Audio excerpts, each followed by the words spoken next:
Amigas, amigos, buenas noches un día más. Buenos días a los que me van a ver en diferido. Soy Patricio Guzmán, editor del diario digital Huerquén Rojo, y un día, nuevamente, un día más, estoy con ustedes en el programa de actualidad política y social de Huerquén Rojo. Hoy día vamos a hablar de la Argentina. ¿Hacia dónde va Argentina? Y tenemos de invitada a la compañera Olga, de Fuerza 18 de Octubre. La compañera Olga es abogado y es argentina. Sin más preámbulo, los dejo con la presentación, los créditos del programa. Nos vemos en un minuto.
¿Qué tal, Olga? Hola, buenas noches, Patricio, a vos, a tu audiencia. Un gusto estar acá. Gusto en tenerte. Aunque no estoy tan seguro que esta primera ocasión que tenemos la oportunidad de hablar sea muy feliz.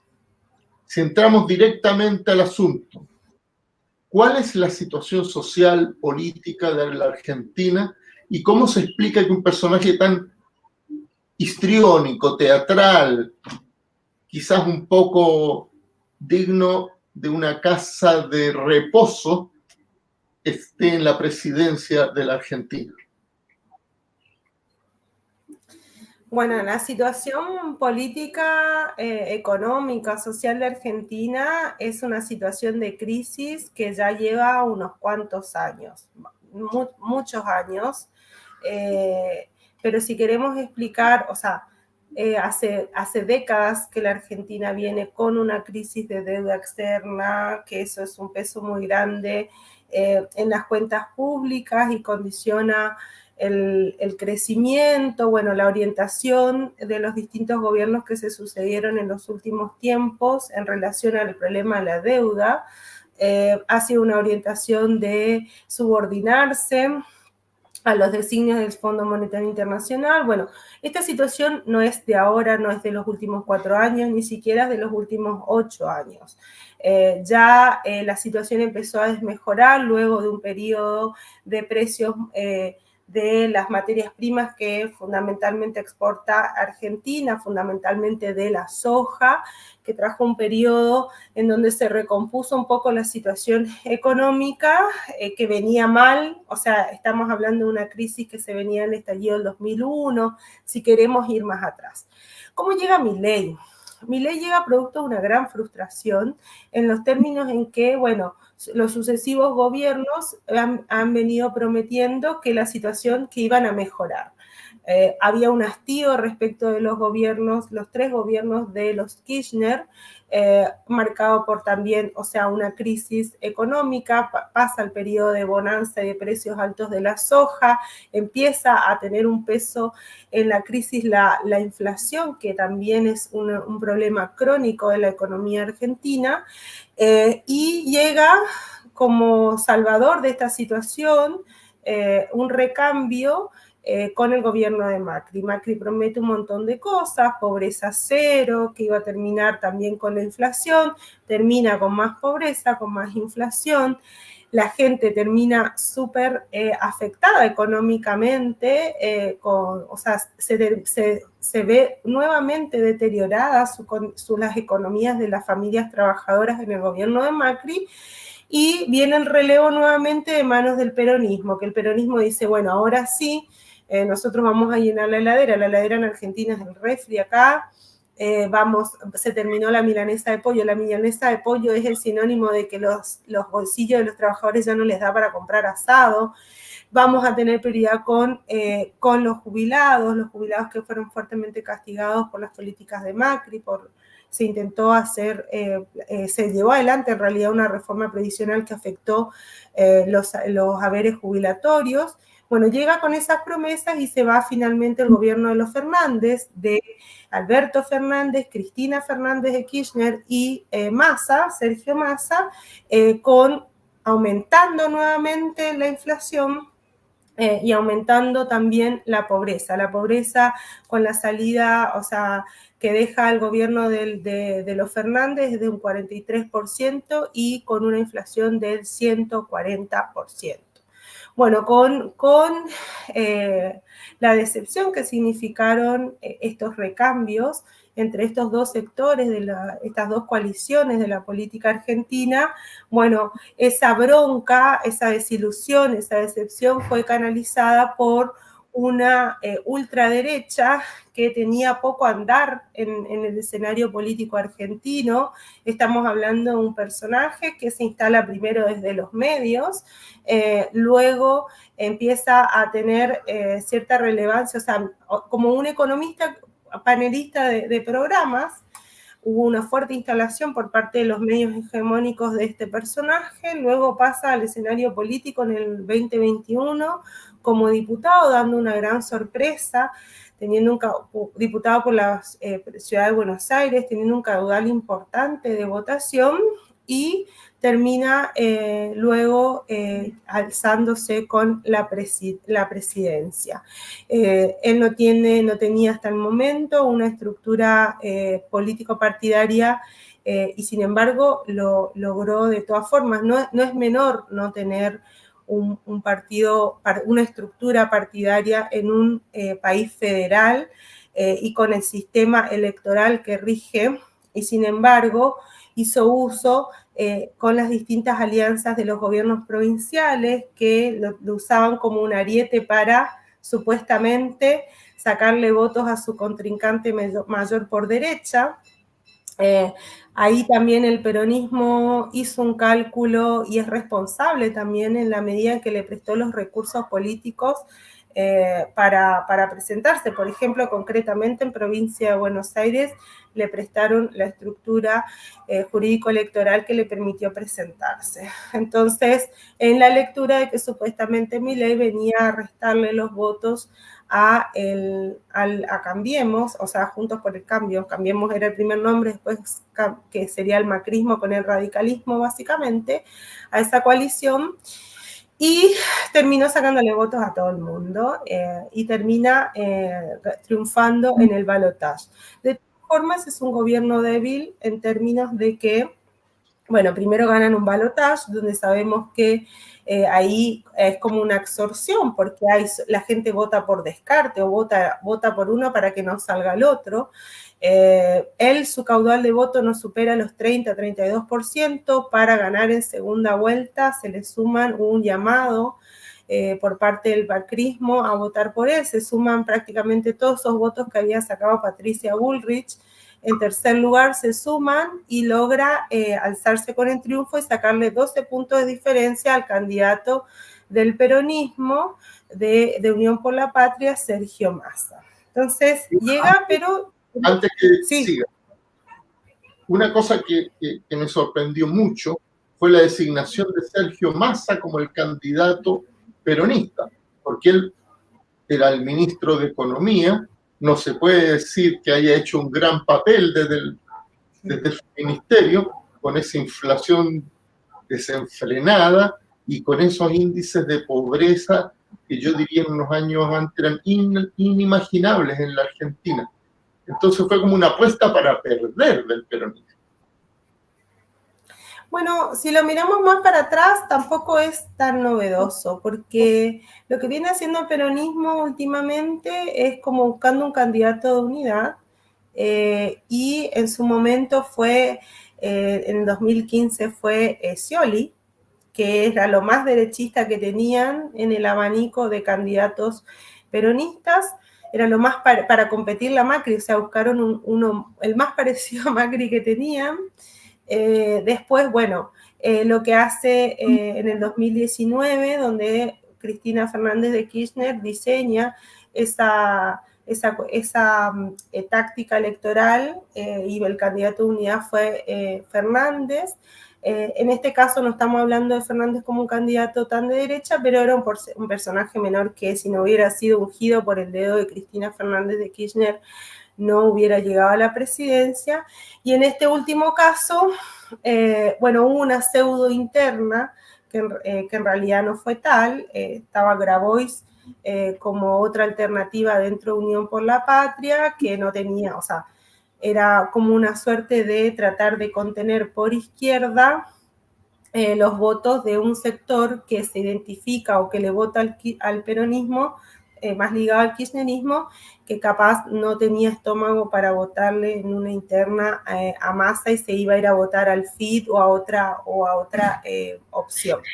Entonces, al final, todos los que los criticaban, que no representaba el modelo, que esto, que lo otro, que no era un candidato, terminaron alineándose bajo las órdenes que, hay que decirlo, o sea, fue una negociación encabezada por la vicepresidenta en ese momento, Cristina Fernández de Kirchner, y terminan todos encolumnándose detrás de un candidato que, claro, uno dice, pero ¿cómo? O sea, ¿cómo el ministro de Economía, era poco probable que esto resultara bien?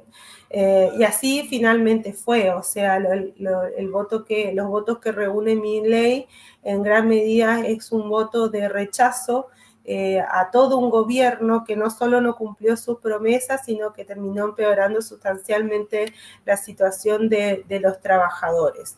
Entonces, bueno, después, por supuesto, cuando uno escucha a los sectores del peronismo, no hay un ápice de autocrítica. Nosotros los marxistas no usamos esos términos, pero en sus términos no hay ni un mea culpa o lo que sea, ni un balance de decir, bueno, a ver, evidentemente pedirle a los trabajadores un voto de confianza cuando ya se lo pedimos y le cagamos era muy complejo. A la izquierda sufrió una absorción en estos términos, hubo como una suerte de decir, bueno, se viene el fascismo, ojo, tienen que llamar a votar porque Milei esto, Milei aquello. Era obviamente la izquierda o la mayoría, hay sectores que sí se dieron a esa presión, no terminaron claudicando con un llamado a votar a Massa, porque imagínate que poco se puede enfrentar, si fuera el caso, si lo caracterizamos como fascismo a Milei, o como un fascista, o que intenta imponer un movimiento fascista, si lo caracterizamos así, se podría llamar desde la izquierda a votar a el otro candidato que fue el que lo infló, el que le prestó la estructura electoral para que se presente, el que le cedió lugares en las listas, el que llenó de su gente las listas de diputados de Milei. Entonces era muy compleja la situación. Y bueno, Scioli, por ejemplo, era uno de los que hacía campaña levantando el fantasma de las libertades democráticas que se verían afectadas y qué sé yo. Y bueno, no solo Scioli, sino que hay un staff de personal político técnico del peronismo que sigue, que ha sido ratificado y sigue prestando su servicio para este gobierno. Entonces, ahí también el peronismo siendo responsable por su mal gobierno, por prestarle ropa y los recursos políticos a Milei, y luego cuando gana también siendo parte de su gobierno con muchos de sus personeros. Bueno, ahí está la responsabilidad del peronismo también en este desastre. Y ni hablar del rol de los sindicatos manejados por la burocracia sindical peronista, que luego el 24, no sé, presentemos un habeas corpus a ver si aparecen porque se borraron del mapa. Cristina Fernández de Kirchner aparece recién ayer, que estaba, no sé, escondida o no sé dónde estaba, en un exilio, autoexiliada, mientras el pueblo argentino está pasando lo que está pasando, y aparece para brindar sus condolencias a la familia de Piñera y decir que se trataba de un demócrata. Bueno, eso es el peronismo, y ahí tenemos que mirar cuando buscamos las responsabilidades de por qué un personaje como Milei llega a la presidencia, porque convengamos que de todas los personajes de esta ola ultraderechista que va avanzando, Argentina tiene como el más decadente, el más ordinario, o sea que es muy impresionante. Pero bueno, habla de la desesperación de un pueblo que usó lo que tenía a la mano para sacarse de encima a un gobierno que le trajo muchas penurias económicas, que fue el peronismo. Dos preguntas. Una pregunta incómoda. ¿Por qué la izquierda más consecuente, la izquierda obrera, socialista, ha sido incapaz de salir beneficiada en términos electorales? Me refiero de esta catástrofe de los sucesivos gobiernos que ha tenido la Argentina en las últimas décadas, diría yo. Pero lo otro es cómo estos pocos días, porque recién está comenzando el gobierno de Milei, ha impactado sobre la vida de las familias trabajadoras, de las familias del pueblo argentino. Sí, bueno, en relación a la izquierda, o sea, la izquierda no les fue mal, el Frente Izquierda Unidad, que congrega, o sea, que es una coalición de los partidos, la mayoría de extracción trotskista, que este frente viene funcionando desde el 2011. No le fue mal en estas últimas elecciones y por lo tanto evidentemente no fue una alternativa válida para los trabajadores para canalizar esta bronca hacia los sucesivos gobiernos que los estafaron en términos de sus promesas electorales. Pero esto, o sea, la elección anterior sí fue buena, entonces hay que mirar ahí, si miramos todos en las últimas elecciones, no es que fueron el mismo resultado malo en todos. Pero lo cierto es que de todas formas no dejan de ser resultados electorales marginales. Incluso aquellos donde le ha ido mejor, que generalmente a la izquierda le va mejor en las elecciones legislativas, incluso en ese sentido tampoco se puede decir que sea, más allá de presentarse y el esfuerzo de dar la discusión política, porque ese es el sentido, que finalmente organizaciones que se reclaman revolucionarias terminan participando en procesos electorales de una democracia capitalista, burguesa. Bueno, uno puede empezar a pensar a ver ¿qué se considera? ¿Qué responsabilidades hay desde la protesta para que no se haya constituido finalmente a los ojos de la clase trabajadora como una alternativa? Bueno, hay que ver todo un sector de la izquierda que finalmente terminó siendo cooptado por el peronismo. O sea, hay sectores, el PCR, el Partido Comunista Revolucionario, Los maoístas de allá, bueno, están integrados hace un tiempo ya al Frente de Todos, el PC ni hablar. Entonces, hay como a la mirada de la población en general, por distintos motivos, por una cuestión retórica que muchas veces no tenía que ver con el programa con el que terminaban gobernando, porque el gobierno de los Fernández fue un gobierno al servicio del Fondo Monetario Internacional, completamente sometido, que legalizó la deuda criminal que asumió el gobierno anterior de Macri. Bueno, hay una retórica de izquierda, progresista, y en algún punto uno puede ver que se le atribuye, bueno, esto de los zurdos que están gobernando, los zurdos hambreadores, te meten a todos en la misma bolsa.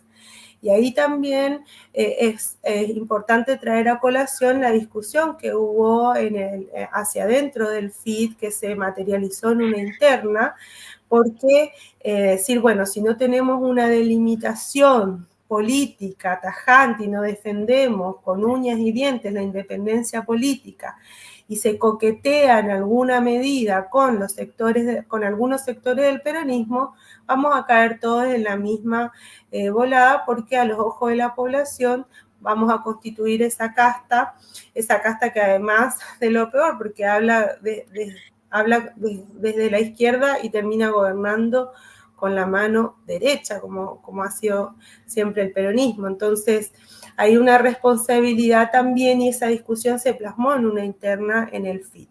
Así que, de todas formas, en la cancha se ven los pingos, y toda esa gente que utilizó la boleta de Milei para sacarse de encima al gobierno de los Fernández, prontamente esto está siendo además muy pedagógico, porque muy prontamente quedó en evidencia que las promesas de que la crisis y el ajuste le iba a pagar la casta y no el pueblo, quedó en evidencia que eso no era así.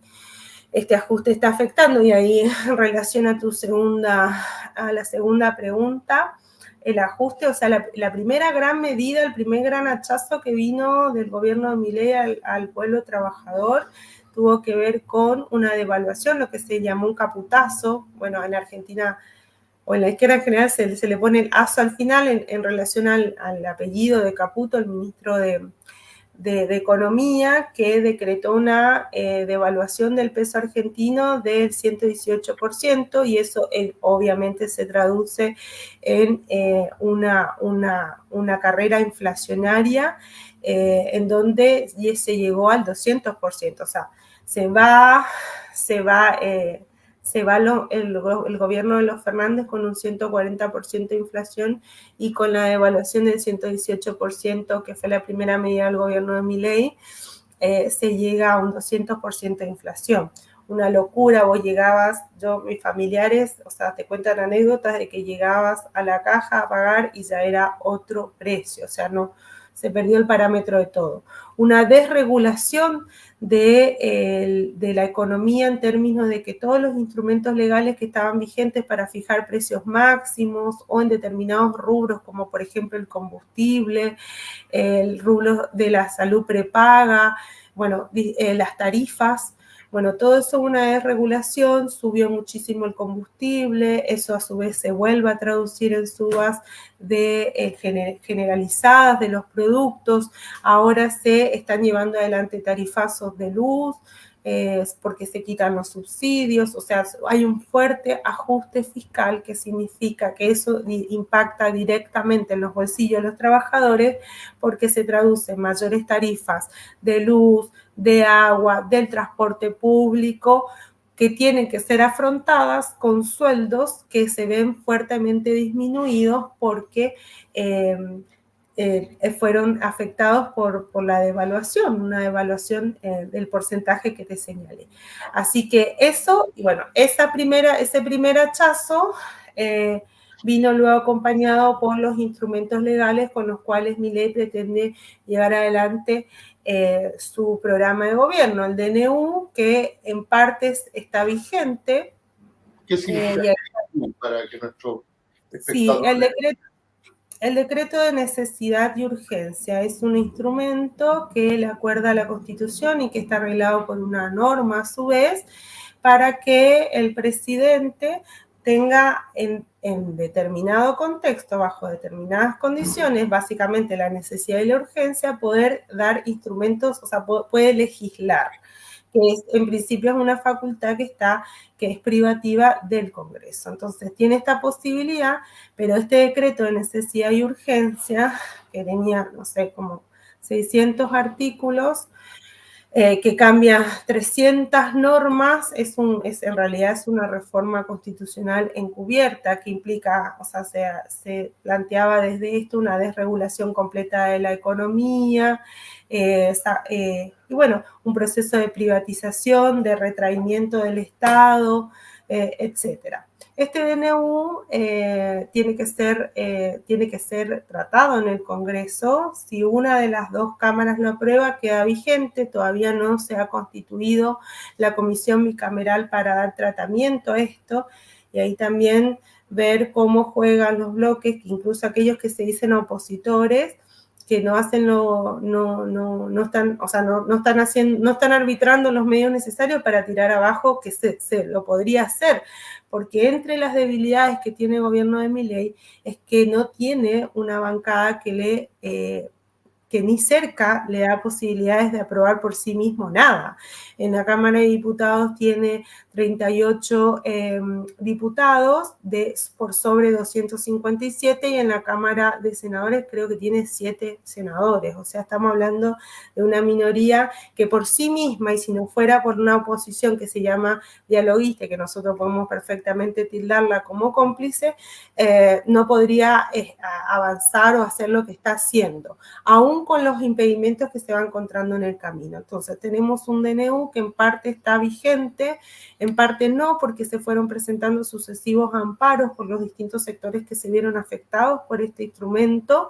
La afectación o el golpe más grave que sufrió este DNU, este decreto de necesidad y urgencia, fue el fallo de la Cámara Nacional del Trabajo, o sea, de la Justicia, en donde dejó sin aplicación efectiva toda la parte de la reforma laboral que se pretendía llevar adelante a través de este decreto de necesidad y urgencia. Eso no está corriendo, no está vigente, que justamente es una de las demandas en las que acuerdan todos los sectores patronales, porque también el gobierno de Milei y las crisis que está pasando y lo que se reflejó con lo que pasó ayer con la caída de la ley ómnibus en el Congreso, es que no está pudiendo arbitrar entre las distintas demandas de los sectores burgueses.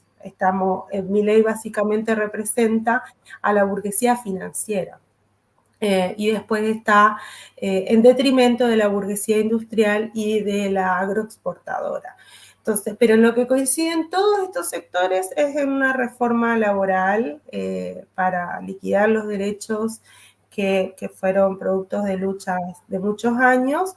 Y bueno, esto se lleva adelante a través del decreto de necesidad y urgencia y esto está suspendido por la justicia. Y otros capítulos más. Entonces, ahí como que está tambaleando y ayer justamente qué suerte que tuvimos hoy esta conversación con Patricio, porque ayer pasó un hecho muy trascendente.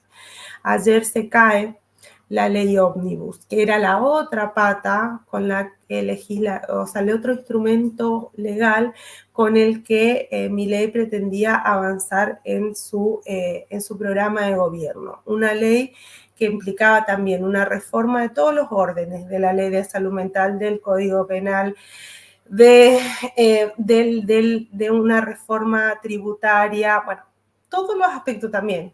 Impresionante, tenía un mamotreto que tenía como 600, 500 artículos, bueno, se fueron negociando, se sacó, Milei no llegó a un acuerdo con los gobernadores, termina sacando el capítulo fiscal, pero lo que quedaba ayer, lo que pretendía que pase ayer de esa ley, eran los superpoderes, es decir, que se declare la emergencia en distintas materias, previsional, económica, energética, etcétera, y declaradas esas emergencias se le acuerden superpoderes al legislativo para que pueda prescindir justamente de tener que pasar por el Congreso, donde evidentemente es muy débil y muy poco capaz, quedó en evidencia una absoluta incapacidad de construir, aún con esos bloques completamente cómplices que le querían votar todo, no pudo construir las mayorías para salvar ese proyecto.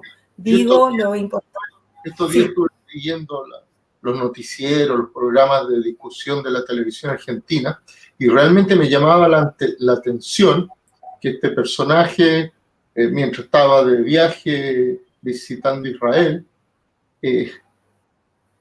no teniendo posibilidad alguna de que su ley ómnibus pasara si no tenía algún tipo de negociación, decía que no se negociaba nada, era más o menos todo o nada, y que no entregaba nada. Entonces, al fondo, es decir, no quiero que la aprueben, es muy extraño. Y supongo que tiene que ver con... Sí. con Hay muchas teorías al respecto. Hay gente que piensa, bueno, que es un genio de la táctica y estrategia política y tenía todo esto planteado en un principio para ponerse como el enemigo al Congreso, que la gente odia al Congreso y por razones muy atendibles. Pero o sea, lo que se vio en realidad es una fuerte impericia.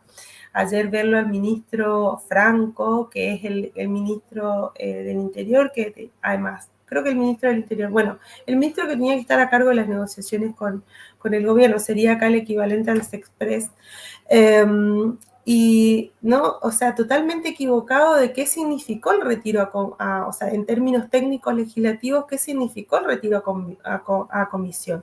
Porque ellos plantearon, retiramos a comisión.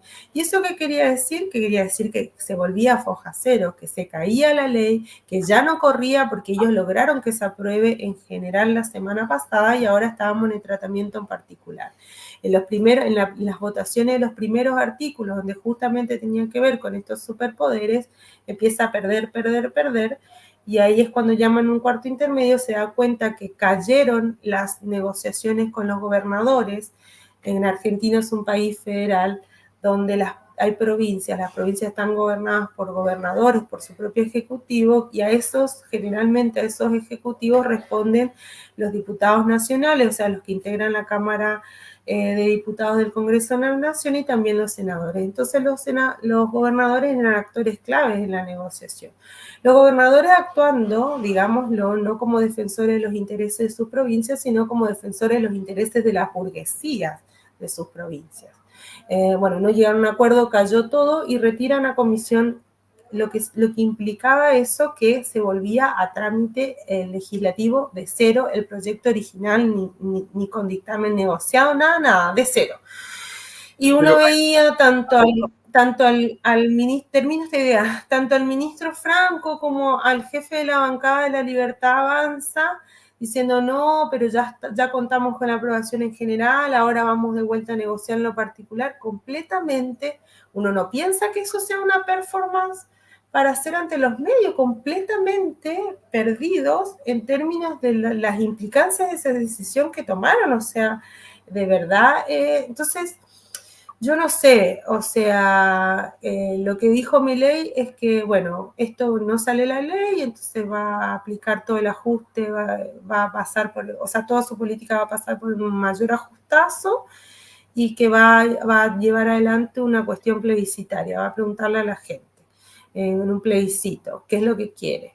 Y eso sabemos los peligros que acarrea en este país, sabemos cómo funcionan los plebiscitos, uno puede poner a plebiscitar cualquier cosa, pero en definitiva lo que termina siendo plebiscitada es la gestión del gobierno. Entonces es un arma muy peligrosa y que hay que ver cómo funciona ahí eso en adelante, qué camino toma el gobierno. Pues yo te iba a decir justamente eso, que me sorprendía que aparentemente los dirigentes de las bancadas parlamentarias del gobierno no entendían cuál era la legislación, qué implicaciones tenía que hubieran retirado de la discusión la ley, creían que seguía estando aprobada en general y que no era que volvía foja cero como ocurría. Entonces, es raro, por lo menos es raro, no voy a poner otro epíteto. Ahora, la Argentina, y esta es mi última pregunta porque ya el tiempo se nos escapó. Se nos fue, sí. Se ha caracterizado siempre por revueltas populares muy fuertes que de hecho han derribado varios gobiernos. Lamentablemente nunca han sido tan fuertes como para tener una alternativa política propia y tener un gobierno de trabajadores, pero sí han derribado a veces uno tras otro diversos gobiernos de la burguesía, de la oligarquía. ¿Qué perspectivas hay de que la clase trabajadora, el pueblo argentino, no soporte más esta situación y se lance a una lucha masiva contra el gobierno de Milei? ¿O eso no es posible por el momento? Mira, desde el primer momento este gobierno ha tenido que soportar movilizaciones populares. No es que fue el paro y lo único, o sea, hubieron acciones que le precedieron al paro del 24 de enero y acciones de manifestaciones que le siguieron a ese paro pese a que la burocracia sindical se mandó a guardar. A 10 días de asumido el gobierno de Javier Milei, estaba la marcha, que es una marcha tradicional del 20 de diciembre, justamente recordando lo que fue y homenajeando a las víctimas, lo que fue el estallido del 2001, el argentinazo, como nos gusta decir a nosotros. En esta marcha que fue convocada y llevada adelante por la izquierda, las organizaciones piqueteras, que son las organizaciones de trabajadores desocupados y más sectores del sindicalismo combativo, fue como la prueba piloto, el testeo, y el gobierno se dio una política de decir, bueno, esto acá en la calle no le vamos a dejar a ustedes. Entonces, como que fue el debut de lo que Patricia Bullrich, la ministra de Seguridad, que venía del macrismo, que está integrada ahora al gobierno, llamó el protocolo antipiquete. Es un protocolo represivo que pretende directamente pasar por encima, o sea, negar completamente el derecho a la protesta. Ese protocolo fracasó, la movilización del 20 en la Plaza de Mayo se realizó, y no solo en la Plaza de Mayo, sino que fueron movilizaciones que se verificaron en los centros políticos de todo el país. Luego vino la marcha a tribunales convocada por la CGT, que pretendía que sea algo chiquito, algo de algunas delegaciones, no tanto sindicatos, no movilizando, no en un contexto de paro y no una movilización general de los trabajadores afiliados de esos sindicatos, y sin embargo sobrepasó todas las expectativas y fue una marcha muy masiva. Luego viene el paro de 12 horas que lanza la CGT para el 24 de marzo, en donde pese a las limitaciones, porque no fue un paro que fue precedido de asambleas, más allá de las asambleas que se impulsaron justamente de los sectores del sindicalismo combativo, pero un paro que era acotado, que era de 12 horas, más allá de todas esas limitaciones que siempre le imprime la burocracia, cada tanto se le ocurre llamar a un parito para descomprimir, fue una acción muy contundente, fue tomado por los trabajadores y fue fuertemente militado en algunos sectores, participó igual la ciudadanía en general y gente que capaz no estaba afiliada a ningún sindicato, los jubilados están teniendo un fuerte protagonismo en todas estas acciones de lucha por la afectación directa que están teniendo de sus haberes, que están congelados actualmente con esta devaluación y con esta inflación. El tratamiento de la ley Omnibus que lleva todos estos días, a su vez se desarrolló con una movilización que no fue masiva, pero fue muy importante. Se empezaron a articular en todo este periodo las asambleas populares que, como acá también se dio durante el 2019, ya surgieron en el 2001, en el argentinazo, empezaron a articularse los vecinos, la gente que capaz no tiene otro lugar para organizarse, se organiza desde las asambleas barriales, el sector de la cultura, que está fuertemente movilizado y articulado en todo el país, la izquierda, el movimiento piquetero, el sindicalismo combativo. Todos estos sectores habían convocado y estaban movilizando todos estos días de tratamiento de la ley Omnibus en las inmediaciones del Congreso, y también se han convocado cacerolazos para acompañar desde el resto del país. Me olvidé mencionar lo del cacerolazo que se dio ese mismo 20 20 de diciembre, a 10 días asumido, cuando Milei anuncia la ley ómnibus, que fue hasta espontáneo, y da cuenta de esto que vos señalabas, Patricio, de la capacidad de respuesta y la predisposición a responder frente a estos ataques. Todavía uno dice, bueno, ¿hasta cuándo aguanta el bolsillo para que aquella gente que todavía tiene ciertas expectativas, que todavía cree que hay que darle algún tiempo, hasta dónde aguanta? Porque hoy, por ejemplo, empezaron a regir las nuevas tarifas del sistema de transporte. Son unas tarifas que aumentaron como 5 veces más el valor que tenían, pasaron a 270 pesos. Bueno, yo hace 3 años que vivo acá, no me acuerdo cuánto salía, pero sé que son como, o sea, como aumentan como 5 veces más de lo que salía, o sea, no son los 20, no son los 30 pesos, ni los 20 pesos que aumentó ahora, sino que se fue a la mierda, digamos, el costo del pasaje. Y son cifras que no pueden soportar los bolsillos de los trabajadores.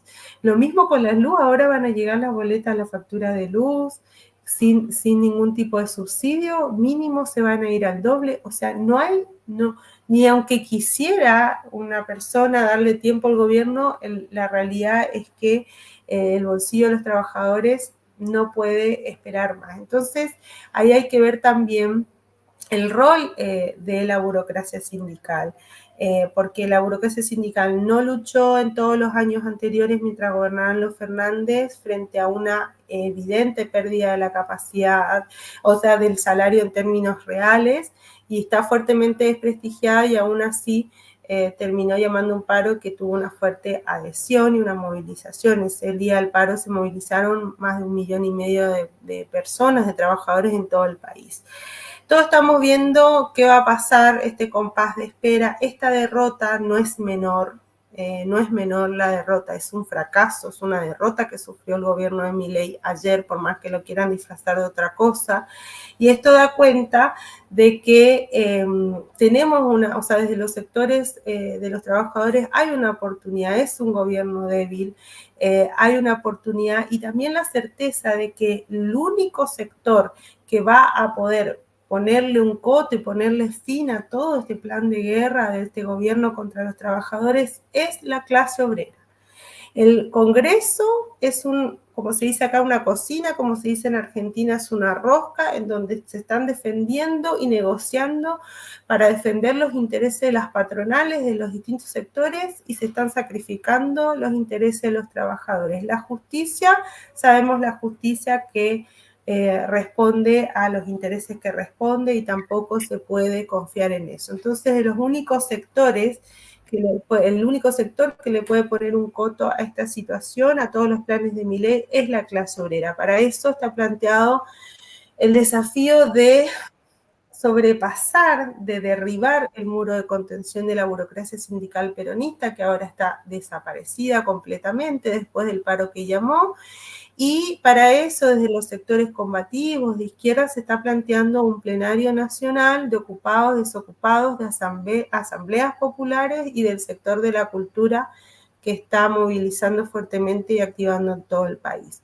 Ese es el planteo de salida para decir, bueno, lo podemos ganar, pero tenemos que organizar esta lucha desde todos estos sectores y tenemos que romper con este compás de espera que impuso la burocracia sindical peronista, que ella a lo que está jugando la CGT es a negociar, el paro tenía ese fin, negociar, estar en mejores condiciones para ir a negociar con un gobierno que no negoció con la CGT, no por falta de voluntad entreguista y negociadora de la CGT, sino porque Milei le cerró la puerta. Y también se está dirimiendo en la burocracia, está siendo parte de una disputa de cómo se reorganiza el peronismo luego de esta derrota. Entonces, nada de lo que está en carpeta en los planes de la burocracia sindical tiene que ver con los intereses de los trabajadores. Por eso, ahí el esfuerzo desde los distintos sectores de impulsar y correr la línea y salir a las calles, porque solo los trabajadores, solo la clase obrera como protagonista de la lucha contra este gobierno va a poder derrotarlo. Muchas gracias, Olga. Ya me insisten por interno que tengo que cortar, que me he pasado mucho del tiempo. pero ha sido tremendamente interesante conversar contigo. Yo creo que nos quedaron muchos temas pendientes, así que si puedo abusar de tu buena voluntad otra vez, nos ponemos de acuerdo para volverte a entrevistar. Muchas gracias. No, muchas gracias a ustedes por el espacio, con mucho gusto en otro momento, y tenemos que estar muy atentos desde acá a lo que está pasando allá. Es muy importante que le demos importancia y tiempo. Yo sé que los tiempos que se manejan en estos medios tienen que ser acotados porque, bueno, si no la gente se aburre, pero está bueno tenerlo presente porque no es menor lo que se está jugando en Argentina. Y no solo va a afectar a los argentinos, sino que es un antecedente terrible si pasa todo lo que quiere que pase Milei para todos.